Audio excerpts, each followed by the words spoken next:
अखंड महाराष्ट्र आहे.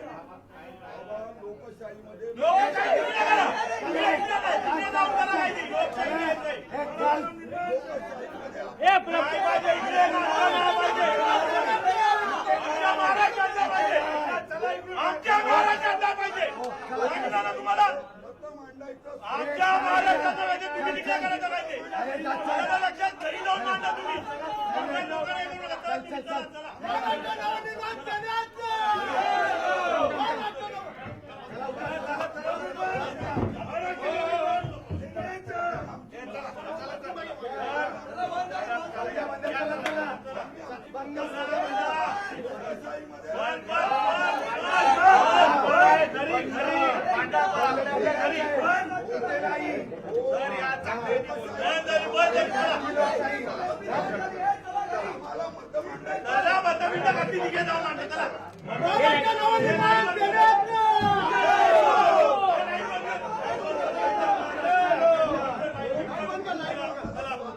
चालू कर.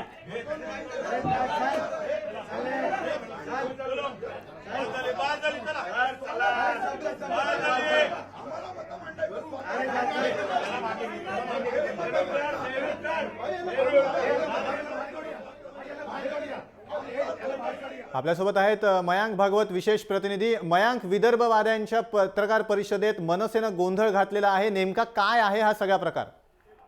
अनिकेत, सगळ्यात महत्त्वाची गोष्ट म्हणजे दृश्य बोलकी आहेत. विदर्भवाद्यांची पत्रकार परिषद आज प्रेस क्लब मध्ये सुरू होती आणि ही पत्रकार परिषद सुरू असतानाच मनसेच्या कार्यकर्त्यांनी त्या ठिकाणी जाऊन गोंधळ घालायला सुरुवात केली. ही पत्रकार परिषद उधळून लावण्याचा प्रयत्न केला.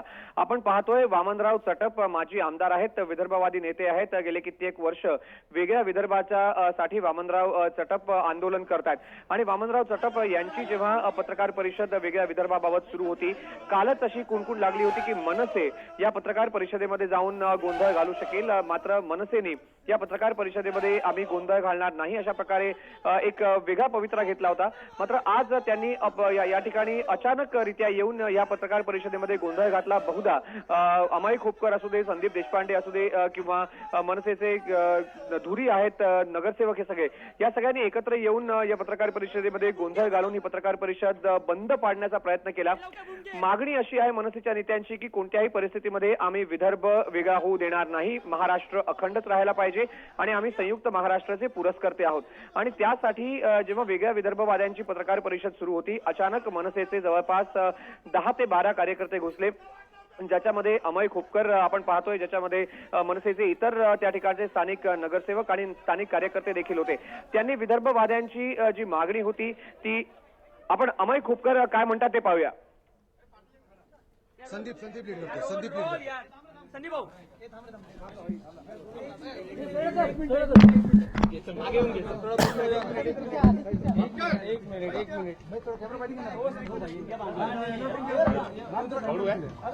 एक मिनिट इथे ये ना. चला चला घ्या. चला चालू.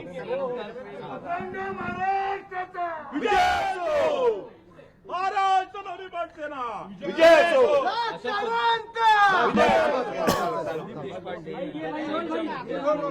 लोकशाहीच्या माध्यमातून पत्रकार परिषदेच्या स्वरूपात नाही, अखंड महाराष्ट्र वगैरे हे अखंड महाराष्ट्रात राहणार, वेगळा विदर्भ वगैरे ही नाटकं इथे सहन केली जाणार नाही.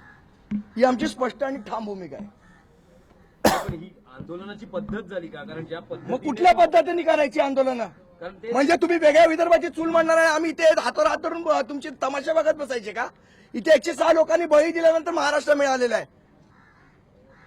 ही सगळी बीजेपीची फूस लावलेली लोक आहेत. ही आमच्या हुतात्म्यांचा बिलकुल आपण सहन करून घेणार नाही. मत मांडायला काय बरं? तिकडे इथे कसं महाराष्ट्राच्या बाहेर वचावं त्यांनी. जर महाराष्ट्रात त्यांना नको असेल तर एवढे यांचे नेते इथे महाराष्ट्राचे मुख्यमंत्री झाले तेव्हा नाही जागा आली यांना. नाटकं जाऊन गुजरातमध्ये करायची. इथे विदर्भाचा मुख्यमंत्री आहे आणि वेगळा विदर्भ कसला पाहिजे? हा आमचा महाराष्ट्र आहे. आमच्या लोकांनी इथे रक्त सांडून मिळवलेला महाराष्ट्र आहे. आमच्या लोकांनी प्राणाची आहुती तो अखंडच राहणार. हे असले धंदे आम्ही सहन नाही करणार. महाराष्ट्र नवनिर्माण सेनेचा विजय असो. अखंड महाराष्ट्राचा विजय असो. अखंड महाराष्ट्राचा अखंड महाराष्ट्राचा अखंड महाराष्ट्राचा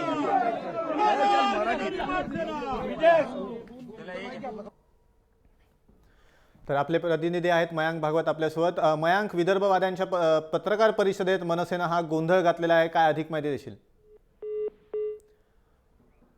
तर विदर्भवाद्यांच्या पत्रकार परिषदेत मनसेनं हा गोंधळ घातलेला आहे. मुंबईतली पत्रकार परिषद मनसेनं बंद पाडलेली आहे. आपल्यासोबत आहेत प्रसन्न जोशी, कार्यकारी संपादक जय महाराष्ट्र वृत्तवाहिनीचे. प्रसन्न सर, विदर्भवाद्यांच्या पत्रकार परिषदेत मनसेनं गोंधळ घातलेला आहे. आत्ता काय तिकडचं वातावरण आहे आणि कशा प्रकारे प्रतिक्रिया उमटते वामनराव चटपांकडनं? अनिकेत, मनसेने केलेल्या या अशा आंदोलनामुळे पुन्हा एकदा मनसेने सगळ्या माध्यमांचं लक्ष स्वतःकडे वेधून घेतलेलं आहे. हा एक भाग तर झालाच, पण या निमित्तानं पुन्हा एकदा विदर्भाचा मुद्दा सुद्धा समोर आलेला आहे. गेल्या काही दिवसात आणेंच्या थोड्याशा आंदोलनानंतर हा प्रश्न पूर्णतः थंड बस्त्यात गेला होता. खरं तर ही प्रेस कॉन्फरन्स जी मुंबईमध्ये झालेली आहे तिच्यावरती जर का मनसेने हा हल्ला केला नसता, हा गोंधळ घातला नसता, तर कदाचित ती प्रेस कॉन्फरन्स केवळ एक छोटीशी बातमी सिंगल कॉलम बनून किंवा एखाद्या छोट्याशा व्हिज्युअल बाईट पुरता झाली असती माध्यमांसाठी. पण मनसेने ते आंदोलन केल्यामुळे तेही मोठे झालेले आहेत. वामनराव चटपांकडे खरं तर आता नेतृत्व उरलंय की नाही हाच स्वतःमध्ये प्रश्न आहे, पण तरी सुद्धा इथे आता मुद्दा मोठा करण्यात आलेला आहे. मनसे स्वतःची स्पेस शोधते अनिकेत आगामी महापालिका निवडणुकांच्या तोंडावरती, आणि त्या दृष्टीने हे आंदोलन करण्याचा प्रयत्न आहे. नितेश राणे आता आपल्यासोबत अनिकेत आहेत, जे स्वाभिमानचे प्रमुख आहेत, आणि त्यांचा सुद्धा विरोध आहे विदर्भवाद्यांना. नितेश राणेजी, तुम्ही कशा प्रकारे बघता या अशा आंदोलनाकडे? आंदोलनापेक्षा तुम्ही मुद्द्यावर अगर लक्ष घातलं हो. तर ते आधी महत्वाचं आहे. कारण का राग प्रत्येक अखंड महाराष्ट्रावर प्रेम करणाऱ्या नागरिकाचा अशा पद्धतीच्या भूमिकेवर किंवा महाराष्ट्र तोडण्याच्या भूमिकेवर असणारच. हो. मग वेगवेगळे लोक आपल्या आपल्या पद्धतीने राग आणि आपला जो संदेश आहे तो त्या पद्धतीने पाठवतात. हो. कोणी निवेदनं पाठवतात, कोण अशा पद्धतीने पत्रकार परिषद विरोध करून पाठवतात, दुसऱ्या पद्धतीने. पण मूळ मुद्दा असा आहे की महाराष्ट्र तोडण्याची जी भाषा होते आहे आणि ते 4-5 असे जे काही लोक आहेत त्यांना फुटफुटी आहे, ते युद्ध उठतात आणि अशा पद्धतीचे पत्रकार परिषद घेतात आणि स्वतःच राजकारण चमकवतात. विदर्भाच्या जनतेला पण महाराष्ट्रातून लांब जायचं नाहीये. अखंड महाराष्ट्र हा राहायला पाहिजे. हा काँग्रेसची भूमिका आहे, राष्ट्रवादीची आहे, शिवसेनाची आहे, जी विधानसभेमध्ये आपल्याला दिसलीच आहे. म्हणून हे सगळ्याच गोष्टी सगळ्या व्यवस्थित जात असताना अशा पद्धतीच्या पत्रकार परिषद घेण्याचं कारण काय? वातावरण उगाच गढूळ करण्याचं कारण काय? तुमचे मुख्यमंत्री आहेत विदर्भाचे, जे आता काही दिवसा अगोदर त्यांनी मिहान प्रोजेक्ट मध्ये पतंजलीचा प्रोजेक्ट लावतायत, ते धावपळ करतायत. म्हणजे तुम्हाला तुमच्याच विदर्भाच्या माणसावर विश्वास नाही, अविश्वास दाखवता तुम्ही. बरं, हा तो विदर्भाचा अपमान झाला नाही का? बरं नितेशजी, पण समजा असा काही त्यांचं म्हणणं असेल तर या प्रेस कॉन्फरन्सवरती असा हल्ला करून आता उलट हा मुद्दा अधिक भडकावला गेलाय का? अशा प्रकारे आंदोलन करणं, त्यांना बोलायची पण संधी दिलेली नाहीये, असं हे होणं आपण योग्य का लोकशाहीमध्ये? लोकशाहीपेक्षा हे हुतात्मे आमच्या अखंड महाराष्ट्रासाठी झालेले आहेत, त्यांचं उठ कोणी तुम्ही अपमान करत असाल तर कोणी घेतलेली भूमिका योग्य आहे. मग राग असेल कोणाचा त्याच्यावर आक्रमक पवित्र असेल तो योग्य आहे ना, त्याच्यामध्ये चूक काय?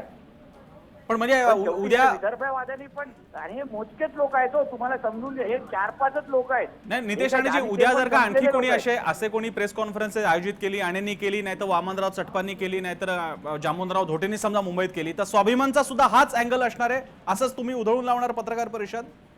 एक समजून घ्या, मनसेनेसारखा आम्ही निवडणुकीची तारीख पाहून आंदोलन करत नाही. आमचा विरोध मी दिल्लीला पण दर्शवला आहे, मी स्वतः नागपूरला जाऊन पण दर्शवला आहे, आणि वारंवार आम्ही आतापर्यंत करतच आलेलो. अखंड महाराष्ट्र परिषद मी मुंबईमध्ये घेतलेली पण आहे. म्हणजे निवडणुकीची तारीख आणि आमची भूमिका आणि आमच्या आंदोलनाचा काय अर्थ हे नसतं. आणि मुळामध्ये स्वाभिमानाच्या पण पुढचं बोलतो तुम्हाला की काँग्रेसची जी विधानसभेची जी भूमिका आहे ती आम्ही रस्त्यावर मांडतोय ना. आम्हाला आमदार म्हणून विधानसभेमध्ये आम्हाला अखंड महाराष्ट्राचीच भूमिका घ्यायला सांगतात, तीच भूमिका आम्ही मांडणार. नितेशजी, खूप खूप धन्यवाद, आपण सविस्तर प्रतिक्रिया आपली व्यक्त केली. आणि आता आपल्यासोबत आहेत भाजपचे आशिष देशमुखजी, जो झाला प्रकार सगळ्यांसमोर आहे, भाजपची याबद्दल काय प्रतिक्रिया आहे? नाही, भारतीय जनता पार्टीची लहान राज्याबद्दलची भूमिका सर्व ज्ञात आहे. भाजप आणि अटलजींच्या सरकारच्या वेळेस झारखंड, छत्तीसगड आणि उत्तराखंड राज्य बनवले. ते विकासाच्या दृष्टीने अतिशय कारगर साबित होत आहे. कारण विदर्भच्या जनतेचा विकास जर करायचा असेल, हो नागपूर सारख्या शहराची ज्याची राजधानीचा दर्जा 150 वर्ष होता, 60 वर्षापासून महाराष्ट्रात सम्मिलित झाल्यानंतर काढला गेला. हो आणि अतिशय तीव्र अशा भावना विदर्भातील लोकांच्या वेगळ्या विदर्भ राज्याच्या बद्दल आहेत. हो आणि विदर्भ राज्य भारतीय जनता पार्टीचं मोदीजींचं सरकार लवकरात लवकर करेल हो. अशी पूर्ण शाश्वती आम्हाला त्या निमित्ताने आहे. आणि या प्रकारची गुंडगिरी ही लोकशाहीमध्ये खपून घेण्यात येणार नाही. शेवटी प्रत्येकाला आपलं म्हणण्याचा अधिकार असतो. हो नाही, पण देशमुखजी प्रश्न असा ही हा आता तुम्ही स्वतः शब्द वापरला ही गुंडगिरी आहे, पण अनेकदा दिसून येतं की त्यांच्यावर कारवाई काहीच होत नाही. आता जर का मुंबईमध्ये प्रेस कॉन्फरन्स घेणं सुद्धा जर का अशक्य होऊन बसणार असेल, पाकिस्तानी म्हणजे विदर्भवादी हे काय पाकिस्तानी आहेत का? तिकडे प्रेस क्लबवरती मागच्या वेळी पाकिस्तानी कलाकारांच्या संदर्भातल्या कार्यक्रमावरती असेच हल्ला झाला, आता विदर्भवाद्यांवरती होतोय. बोलायचंय की नाही आपल्या महाराष्ट्रामध्ये? त्याने नक्कीच प्रत्येकाला आपला बोलण्याचा अधिकार आहे. सरकार आमची तो अधिकार अबाधित ठेवेल. आणि जसं तुम्ही म्हटलं की कोई पाकिस्तान थोडी मागतोय, हो ते राज्य या देशामध्ये होत आले आहेत. मागच्या 2 वर्षापूर्वी तेलंगणाचं राज्य झालं. फजल अली यांनी विदर्भाची मागणी ही 60 वर्षापूर्वी मान्य केली होती. तेव्हा काही कारणास्तव ते झालं नाही. पण आता देशमुखजी तुम्ही आमच्यासोबत राहाच, आपल्यासोबत आता मनसेचे अमेय खोपकर सुद्धा आहेत. अमेय खोपकरजी, भाजपचे आता देशमुख आपल्यासोबत आहेत, ते म्हणतायत की ही गुंडगिरी, तुमचा मुद्दा ऐकूया मांडा, पण ही गुंडगिरी सहन केली जाणार नाही. मनसेच्या या गुंडगिरीबद्दल आता तुम्ही काय करणार आहात? महाराष्ट्र नवनिर्माण सेनेने आज जे आंदोलन केलेलं आहे, या बीजेपी वाल्यांना जर ती गुंडगिरी वाटत असेल, गुंडगिरी म्हणायचं असेल किंवा आम्हाला गुंड म्हणायचं असेल, तर त्यांनी आम्हाला गुंड हमखास म्हणा. कारण 106 हुतात्म्यांनी आपल्या प्राणाची आहुती देऊन हा महाराष्ट्र बांधलेला आहे. आणि महाराष्ट्र तोंडाची जर का कोण भाषा करत असेल तर त्याला अशाच गुंड पद्धतीने मला असं वाटतं की उत्तर द्यायला पाहिजे. देशमुखजी यावरती काय, जर का उघडपणे आपल्याकडे म्हटलं जात असेल की असंच उत्तर देणार आहे, तर आता सत्ताधारी पक्षाचे आमदार म्हणून तुम्ही काय म्हणणार? मी नम्रपणे नमूद करू इच्छितो की 106 हुतात्म्यांचं जे बलिदान झालं ते मुंबई ही महाराष्ट्रात राहावी यासाठी झाली. आणि विदर्भाची जी भूमिका आहे ती सर्वतोरी वेगळी आहे. आम्ही बलिदान देणाऱ्या हुतात्म्यांना तेवढाच आदर सन्मान करतो. पण विदर्भाचा तुम्ही जर अनुशेष पाहाल, विदर्भामध्ये होणाऱ्या आत्महत्या पाहाल, विदर्भाच्या रोजगाराच्या दृष्टीने इथे भटकंती जी होते आहे, शेवटी पहिले आमचे 11 लोकसभेचे मतदारसंघ 10 झाले, 10च विधानसभेचे मतदारसंघ 62 झाले. का झाले? कारण की सगळी नवीन पिढी ही पर राज्यांमध्ये, पर शहरांमध्ये जाते, कारण की त्यांना इथे नोकऱ्या मिळत नाहीये. अमेय खोपकरजी, यावरती तुमचं काय मत आहे? वर्षानुवर्ष महाराष्ट्रात राहून जर का त्याचे फायदे मिळत नसतील, आजही तिकडच्या विदर्भवाद्यांना विस्थापित व्हावं लागत असेल, तर महाराष्ट्रात राहून उपयोग काय, असा मुद्दा देशमुख म्हणतायत. मला असं वाटतं की या वेगळ्या विदर्भाच्या संदर्भातला हा मुद्दा किंवा हे त्यांच्या काही थेरं चाललेली आहेत ना, हे बीजेपीचं सरकार आल्याच्या नंतर चाललेले सगळे प्रकार आहेत. आणि ज्यांना कोणाला इथे पत्रकार परिषद घेऊन वेगळ्या विदर्भाची जर का मागणी करायची असेल, वेगळ्या विदर्भाची मांडाची भाषा करायची असेल, तर त्यांना आरेला कारे ही भाषा कळते. याच्या पुढचं आंदोलन अधिक तीव्र असेल. त्या लोकांचं आज ती लोक वयस्कर होती, म्हणून फक्त आम्ही घोषणा दिल्या आहेत. याच्या पुढे मुंबईमध्ये जर का अशा प्रकारचं आंदोलन केलं तर त्याला आरेला कारे किंवा आमच्या पद्धतीचं आंदोलन असेल. ठीक आहे, मी देशमुखजी शेवटचा प्रश्न आपल्याला विचारतो. एक आरोप सारखा मनसेकडनं होतोय की ही सगळी मंडळी, विदर्भवादी मंडळी भाजपचीच चिल्ली पिल्ली आहेत, भाजपच आडून हा मुद्दा मांडायचा प्रयत्न करताय. भाजप याचं खंडन करणार का समर्थन करणार? हे बघा, विदर्भाच्या लोकांना वेगळं विदर्भ राज्य पाहिजे, याच्यावर काही मनसेवाल्यांचं दुमत असेल तर मी आमदार म्हणून माझा राजीनामा उद्या देतो. राज ठाकरेंनी माझ्या विरोधात आमच्या मतदारसंघातून लढून दाखवा, विदर्भातून लोक पाण्याच्या पाणी करून दाखवतील कोणाला विदर्भ पाहिजे नाही पाहिजे. ठीक आहे, आव्हान आहे त्या निमित्ताने राज ठाकरेंनी येऊन माझ्या विरोधात निवडणूक लढावी, मी उद्या राजीनामा द्यायला तयार. ठीक आहे, आशिष देशमुखजी आणि अमेय खोपकर, आपण सविस्तर आपल्या प्रतिक्रिया दिल्या, दोघांचेही धन्यवाद. अनेकेत आपण बघू शकतोय दोन्ही पार्टी, दोन्ही पक्ष आपापली बाजू धरून राहिलेले आहेत. फक्त मुद्दा असा आहे की या निमित्तानं जो मुद्दा मधल्या काळात जरा डायल्यूट झाला होता, कालच मिहानसारख्या किंवा अशा मोठे प्रकल्प तिकडे येत आहेत, पतंजली सारखा मोठा फूड पार्क तिकडे होतोय, अशा डेव्हलपमेंटल विकासात्मक प्रक्रिया सुरू होत असतानाच पुन्हा एकदा हे खोसपट बाहेर काढणं, याच्यामागचं राजकारण वेगळं आहे. विदर्भवाद्यांना पण हवा मिळालेली आहे आणि मनसेला सुद्धा या निमित्तानं मीडिया अटेन्शन त्या निमित्तानं बघायला मिळालेलं आहे. आणि जसं अमेय खोपकर म्हणाले तसं हा लढा इथेच थांबणार नाही. अनिकेत, प्रसन्न सर, उत्तरोत्तर आता हा लढा किंवा हा संघर्ष किंवा ही खळफटाक पुढे वाढत जाईल जर का असेच त्यांच्या विदर्भाच्या नेत्यांचा असं जर का वक्तव्य सुरू येत राहिली, त्यांच्या प्रेस कॉन्फरन्सेस होत राहिल्या, ही भाषणं अशीच त्यांनी देत गेली. आता आपल्याला खरं तर हे बघावं लागेल, कदाचित आता विदर्भामध्ये नागपूरमध्ये येत्या 1-2 दिवसात आज जो प्रकार मुंबईत झालेला आहे त्याला उत्तर द्यायला कदाचित आणि प्रेस कॉन्फरन्स घेतील, वामनराव चटप घेतील किंवा जामतराव धोटे घेतील आणि ते काय विधानं करतात, वक्तव्य करतात ते आपल्याला बघावं लागेल. तसं जर का झालं तर मात्र हा लवकर शमेल असं वाटत नाही. नक्की. धन्यवाद प्रसन्न सर केलेल्या संपूर्ण विश्लेषणाबद्दल. तर विदर्भवाद्यांच्या पत्रकार परिषदेत मनसेनं गोंधळ घातलाय. दृश्य आपण बघतोय, मुंबईतली ही पत्रकार परिषद प्रेस क्लबमध्ये सुरू होती, ती मनसेनं बंद पाडली. वेगळ्या विदर्भाच्या मुद्द्यावर ही पत्रकार परिषद होती. वामनराव चटप ही पत्रकार परिषद घेत होते, मात्र मनसेनं ती बंद पाडली. मनसेच्या कार्यकर्त्यांनी पत्रकार परिषदेत राडा केला. वेगळ्या विदर्भाचा मुद्दा मांडून देणार नाही अशी थेट भूमिका घेतली आणि अखंड महाराष्ट्राच्या घोषणा दिल्या गेल्या मनसेकडून.